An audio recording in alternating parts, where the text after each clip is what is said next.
आप देख रहे हैं सिटीजन वाइज। मैं हूं शब। सिटीजन वाइज में वक्त हो चुका है दिन भर की तमाम खबरों पर नजर डालने का। तो आइए देखते हैं क्या है आज की खबरों में। सियासत में आपसी संबंध बिगड़ने और फिर संवर जाने के अनेक आपसी किस्से मशहूर हैं।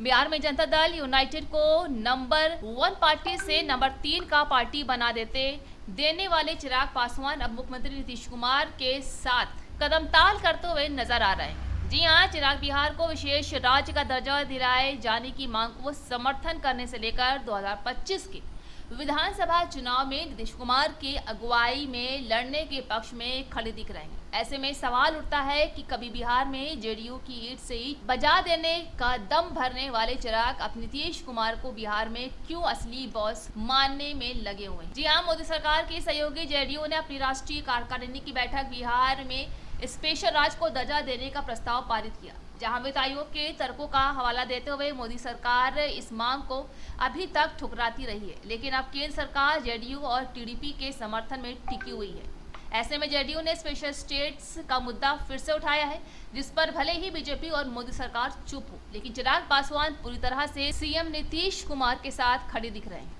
बिहार को विशेष राज्य का दर्जा मिल जाना चाहिए। भाई बिल्कुल मिल जाना चाहिए, ये हम लोग की उम्मीद है। और जैसा मैंने कहा कि जिन प्रावधानों में बदलाव करने की भी जरूरत है, उस पे भी बैठकर हम लोग चर्चा करेंगे, ताकि हमारे राज्य की और बिहारियों की जो लंबे समय से मांग रही है उसको पूरा किया जाए। भाई तो ये कानून में बदलाव जब हुए हैं तो उसको लागू तो करना ही है, और जो भी बदलाव हैं वो बेहतरी के लिए ही किए गए हैं, तो ऐसे में उसको लागू किया ही जाएगा।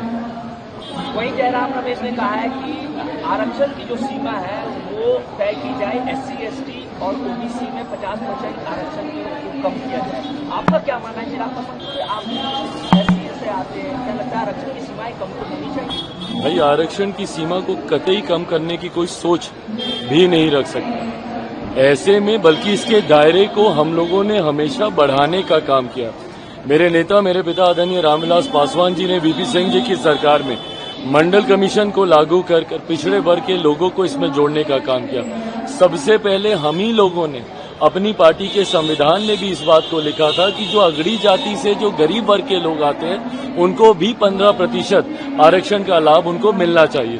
केंद्र सरकार ने माननीय प्रधानमंत्री जी के नेतृत्व में 10% का आरक्षण उनको भी दिया गया। तो ऐसे में हम लोग की सोच हमेशा इस दायरे को बढ़ाने की है, ताकि ज्यादा से ज्यादा लोग इससे लाभान्वित हो सकें। तो थी आज की अहम खबर। ताजा खबरों के अपडेट के लिए जुड़े रहिए हमारे साथ सिटीजन वाइज पर। हमारे चैनल को लाइक, शेयर और सब्सक्राइब करना ना भूलें।